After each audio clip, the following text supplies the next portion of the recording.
दोस्तों नमस्कार। फिल्मी फ्लेवर की महक में आज उस फूल की मनमोहनी महक शामिल है जिसके जादुई छुअन से ये वादियाँ, ये फिजाएं झूम रही हैं। ये खुशनुमा माहौल मुस्कुरा रहा है। उस फूल का एहसास ही दिल को तरोताज़ा कर देता है, रूह को सुकून बांटता है।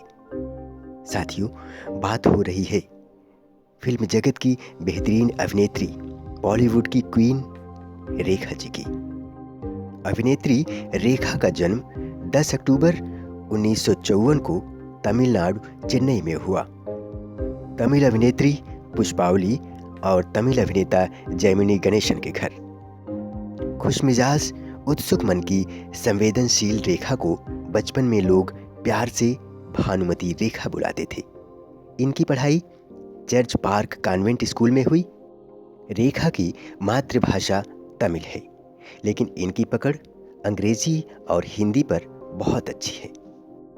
रेखा खूब पढ़ना चाहती थी और पढ़ करके एयर होस्टेज बनना चाहती थी, मगर पारिवारिक स्थिति कमज़ोर होने के कारण न चाहते हुए भी फिल्मों की ओर रुख करना पड़ा। प्रकृति की गाइडलाइन तो देखिए, मन बदल जाता है, तैयार हो जाता है उस रास्ते पर चलने के लिए जिसे वो नहीं चाहता।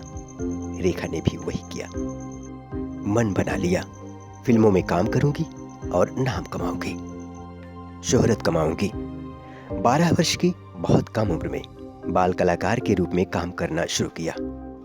हौसले बुलंद, मन की उत्सुकता में दिल को मार्गदर्शन मिला। कदम निसंकोच आगे बढ़ने लगे।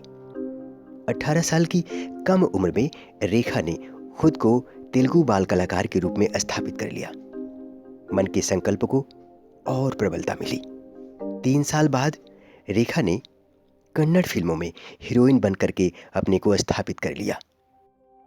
इंती गुट्टू और 1966 में रंगुला रत्नम किस्मत का सितारा चमका दिया। इसी दौरान इनकी तेलुगु फिल्म ऑपरेशन जैकपॉट नल्ली और CID 999 जो 1969 में आई। रेखा ने इन फिल्मों के जरिए फिल्मी आसमान में अपने अभिनय का परचम लहरा दिया। दिल की उम्मीदें परवान चढ़ीं। रेखा ने बॉलीवुड में आने का संकल्प लिया। फिल्मी दुनिया के सुनहरे आसमान में एक खूबसूरत चांद निकला। रेखा अपने फिल्मी करियर की शुरुआत फिल्म अनजाना सफर से शुरू किया। किन्हीं कारणों से ये फिल्म विवादों में रही, जो बाद में दो शिकारी नाम से रिलीज हुई। मन थोड़ा मलिन हुआ, लेकिन कहते हैं ना दोस्तों कि प्रकृति जब हमदर्द बनकर सहारा देती है तो दिल अपने आप अपने तेवर बदल लेता है। फिल्मी आसमान में चमकने वाले चांद से काले बादल छंट गए।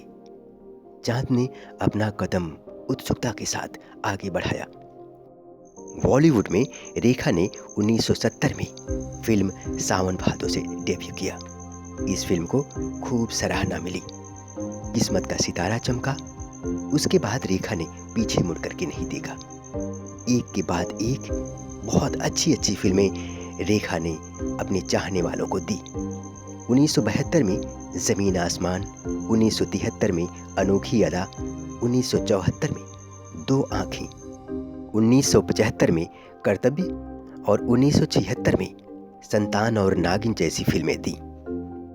रेखा ने बहुत सारी सफल फिल्मों का झंडा गाड़ दिया, जिसमें सौतन की बेटी, फूल बने अंगारे, ये आग कब बुझेगी, 1990 में राम बलराम, 1992 में इंसाफ की देवी, काली घटा और सिलसिला जैसी फिल्में शामिल हैं। 1986 में खिलाड़ियों का खिलाड़ी अक्षय कुमार के साथ, वक्त का बादशाह, गीतांजलि, मदर, परिणीता, आस्था, क्रिश, क्रिश 3, सुपर नानी और शमिताभ शामिल है। इन सारी फिल्मों के जरिए रेखा बन गई हर दिल अजीज कलाकार। रेखा ने अपने अभिनय की एक ऐसी लाइन खींची जो दिल के कोरे पन्ने पर अमिट निशानी बन गई। रेखा किस्मत की रेखा बन गई हर प्रोड्यूसर और डायरेक्टर के लिए। साथियों, कहते हैं ना कि जब किस्मत साथ देती है तो हर कोई अपना हो जाता है। रेखा की सुरीली आवाज पसंद आई R.D. बर्मन को। उन्होंने रेखा को गाने का ऑफर दिया। फिर रेखा ने अपनी फिल्म खूबसूरत में 2 गाने गाए। रेखा को गाने के अलावा डबिंग करने का भी बड़ा शौक है। इन्होंने नीतू सिंह की आवाज़ में याराना फिल्म और स्मिता पाटिल की आवाज़ में वारिस फिल्म में डबिंग की। रेखा अपना लुक खुद ही चुनती है। अपनी खूबसूरती के लिए क्या करना है क्या नहीं, वे स्वयं ही अपना डिसीजन लेती हैं। रेखा की खूबसूरती एक अबूझ पहेली बनी हुई है कि आखिर ये अपनी खूबसूरती को निखारने के लिए क्या करती हैं। रेखा की सुंदरता का राज क्या है, ये कोई जान नहीं सका। रेखा दिखने में सांवली भले हैं, मगर इन्होंने अपना रूप रंग ऐसे बदल लिया कि लोग अचंभित रह गए। जीवन की बात करें तो ये अपनी जिंदगी में तमाम उतार चढ़ाव भरे दौर से गुजरती रहीं, लेकिन सोना आग में जलने के बाद ही प्रमाणित कर देता है अपनी कीमत, अपना वजन बता देता है। साथियों, वक्त जब बदलता है तो कहते हैं ना कि हर तस्वीर बदल जाती है, और रेखा के साथ में भी ऐसा ही हुआ। रेखा अपने अभिनय से हर दिल की हुस्ने मलिका बन गई।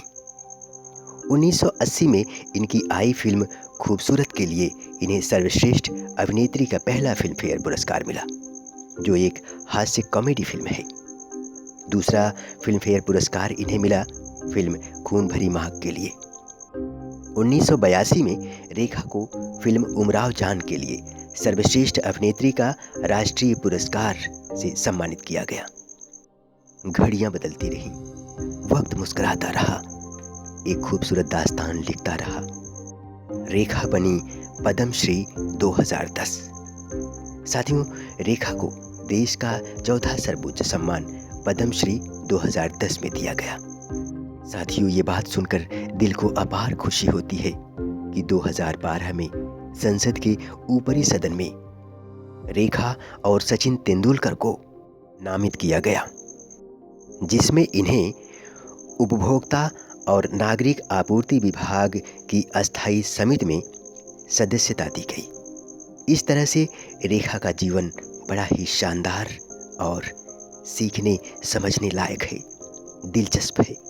फिल्म इंडस्ट्री के लिए, उनके हर चाहने वाले के लिए रेखा का जीवन अनमोल भी है और एडवेंचर भी। इस पर एक किताब लिखी गई जिसका नाम है रेखा द अनटोल्ड स्टोरी। तो साथियों, ये है अभिनय की शहजादी हुस्ने मलिका रेखा के जीवन की खूबसूरत दास्तान। साथियों, नवरंगी डिजिटल मीडिया चैनल आपके लिए ऐसे ही खूबसूरत प्रोग्राम लेकर फिर हाजिर होगा अगली कड़ी में। और अगर आपको हमारा प्रोग्राम पसंद आया है तो प्लीज़ कमेंट करके हमें ज़रूर बताएं। हमारे चैनल को लाइक एंड सब्सक्राइब करें और शेयर करें अपने दोस्तों के साथ। और हाँ, बेल आइकन का बटन दबाना ना भूलें। धन्यवाद।